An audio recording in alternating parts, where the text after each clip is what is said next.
कक्षा 9 की जो प्रश्नावली 11.1 है उसका चौथा क्वेश्चन हम सॉल्व करते हैं। इसमें लिखा है कि शंकु के आधार का एक तंबू जो होता है जो हम बना लेते हैं, टेंट जो बनाते हैं, ठीक है, वो किस आकार का, कोन के आकार का, अधिकतर उसी आकार का ही बनता है आपका जो तंबू है, ठीक है कि नहीं।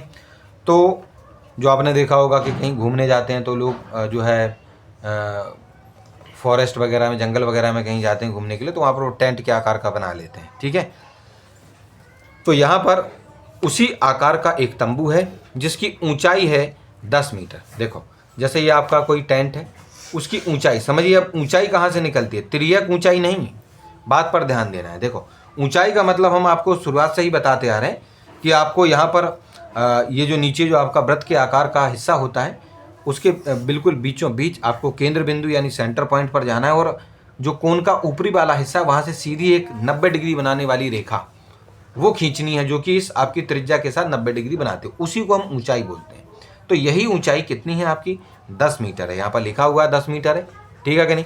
चलो फिर उसके बाद, और उसके आधार की जो त्रिज्या है, आधार मतलब यानी ये जो बेस है, उसकी जो त्रिज्या है वो है आपकी 24 मीटर। ध्यान दीजिएगा, अगर वो यहाँ पर व्यास बोल देते तो फिर पूरा यहाँ से लेकर यहाँ तक आपका 24 सेंटीमीटर कहलाता, सॉरी मीटर कहलाता, ठीक है कि नहीं। तो यहाँ पर हमें सीधे आपको त्रिज्या दे दी गई है कि ये आपका 24 मीटर है, ठीक है। उसके बाद ज्ञात कीजिए, आपको पता लगाना है, बताना है क्या क्या चीज़ें निकालनी है, किसकी वैल्यू निकालनी है। पहले वाले पॉइंट में बोला गया है कि तंबू की तिर्यक ऊंचाई यानी कि जो आपका टेंट है उसकी स्लैंट हाइट यानी ये आपको प्राप्त करना है।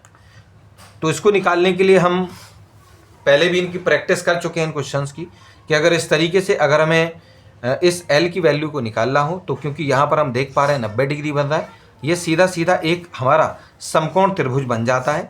तो यहाँ पर जो है हम क्या करेंगे, पाइथागोरस प्रमेय को लगाकर इसकी वैल्यू निकाल सकते हैं। चलो इसमें देख लेते हैं क्या क्या करना है। जो दिया गया है गिवन है, क्या है हमें गिवन, टेंट की ऊंचाई यानी हाइट ऑफ टेंट कितना है आपका 10 मीटर है, उसको लिखा हमने। जो त्रिज्या है, त्रिज्या भी हमें 24 मीटर दी गई थी, उसको हमने लिख लिया। पाइथागोरस प्रमेय के अनुसार हम क्या करेंगे कि जो L का स्क्वायर हमने डायरेक्टली लिख लिया। यहाँ पर हम ABC लिखते तो भी हम उसको सॉल्व कर सकते थे, या डायरेक्टली इस वाले को हम क्या बोल रहे हैं, यहाँ पर सामने वाली ये हमारा कर्ण है और वो हमारा L है, इसलिए हमने उसको L का स्क्वायर लिख लिया। बराबर में हमारा आधार है, आधार कितना था 24, उसका स्क्वायर कर देंगे, प्लस हमारा जो लंब है 10 मीटर, हम उसका स्क्वायर कर देंगे। यही हमारी पाइथागोरस प्रमेय बोलती है। L का स्क्वायर लिखिए, आप 24 का स्क्वायर करेंगे यानी 24 गुणा 24 करेंगे तो ये आपका 576 होगा, प्लस कीजिएगा प्लस 10 का स्क्वायर यानी 10 का गुणा 10 में करेंगे 100 आ जाएगा। इन दोनों को आप जोड़ देंगे छात्रों, ठीक है। तो देखिए इस तरफ तो हमारा L स्क्वायर था और आपका 576 और 100 मिलकर आपके जोड़ने पर आ जाते हैं 676 आ जाते हैं। हम इस 676 को क्या करेंगे बच्चों, जब सॉल्व करेंगे तो हमें पता लगेगा कि ये 26 का स्क्वायर होता है। तो स्क्वायर से स्क्वायर आप काट सकते हैं या फिर इस पर रूट लगा देंगे, यहाँ से स्क्वायर हटा देंगे और यहाँ पर आप रूट लगा देंगे यानी वर्गमूल लगा देंगे, उस वर्गमूल से आप इसको जो है कट कर सकते हैं, तब भी आपका जो जवाब है बच्चों वो L बराबर 26 मीटर आपका आ जाएगा।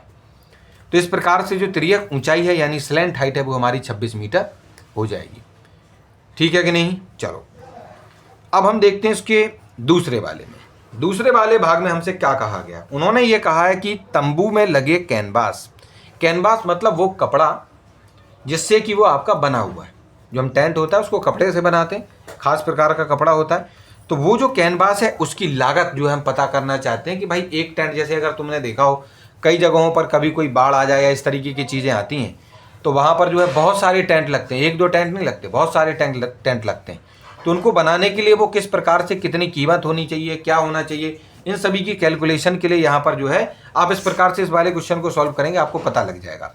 उन्होंने ये कहा है कि अगर तंबू में लगे कैनवास की जो लागत है यानी जो उसकी कॉस्ट है, कीमत है, यदि 1 मीटर स्क्वायर कैनवास की लागत 70 रुपये अगर आ रही है, यानी कहने का मतलब ये है कि अगर हम कोई एक ऐसा कोई कपड़ा लेते हैं और उससे अगर हम अपने टेंट को बनाते हैं तो अगर वो 1 मीटर अगर हमारे पास कैनवास है तो उस 1 मीटर स्क्वायर जो कैनवास की जो कीमत है वो आपकी है 70 रुपये।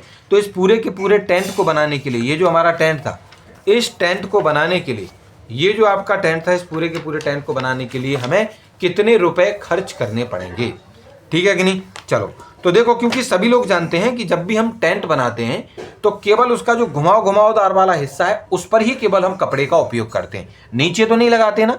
नीचे तो हम कुछ भी और अन्य चीज़ों को जो है वहाँ पर रख लेते हैं या ऐसे ही ज़मीन रहती है। केवल और केवल हम घुमावदार हिस्से पर ही क्या लगाते हैं, अपना टेंट कपड़े का उपयोग करते हैं उसको बनाने के लिए। ठीक है, तो अगर हमें ये देखना है कि कितना कपड़ा लगा हुआ है तो हमें उसका टेंट का वक्र पृष्ठीय क्षेत्रफल यानी curved surface area of tent अगर हम निकाल देंगे तो हमें वो टोटल जो कपड़ा है कितना लगेगा वो हमें पता लग जाएगा। तो क्योंकि इसका फॉर्मूला होता है वक्र पृष्ठीय क्षेत्रफल का, कर्व्ड सरफेस एरिया का, पाई आर एल होता है। हम पाई की जगह पर 22/7 लिखेंगे, आर के स्थान पर 26 और एल क्योंकि हमें 24 दिया गया था हमने उसको लिख लिया। इनको जब हम कैलकुलेट करेंगे, ठीक है, क्योंकि इन सभी को गुणा करने पर आपका आ जाएगा 13,728 यानी 13,728 और बटे में अपॉन में आपका 7 रहेगा। इतना मीटर स्क्वायर आपको कपड़े की आवश्यकता पड़ने वाली है। अब एक चीज़, ये तो इतना मीटर स्क्वायर आपका क्या है, कपड़े की ज़रूरत है, आपको इतना क्षेत्रफल निकला है, इतने कपड़े की आपको आवश्यकता है। अब आपसे जो पूछा गया था कि कपड़े को खरीदने के लिए हमें कितना खर्चा करना पड़ेगा, तो क्योंकि हमें पता है कि 1 मीटर स्क्वायर उस कैनवास को खरीदने में हमें 70 रुपये खर्च करने पड़ रहे थे, तो टोटल तो इतना कपड़ा चाहिए था ना, तो इतने कपड़े के लिए हमें कितना खर्च करना पड़ेगा, तो हमें 70 और उसको ये जो आपको दिया गया था इन दोनों को गुणा करना पड़ेगा। क्योंकि 1 मीटर स्क्वायर का पता है, इतने मीटर स्क्वायर का निकालना था, दोनों को गुणा कर देंगे। अब कहना सर यहाँ 7 से आपने इसको काटा क्यों नहीं, क्योंकि डायरेक्टली 7 से हम यहाँ 70 को काट देंगे, सीधा 10 आ जाएगा। अगर हम यहाँ काटते तो पॉइंट में आंसर आता और लॉन्ग हो जाता हमारे लिए करना।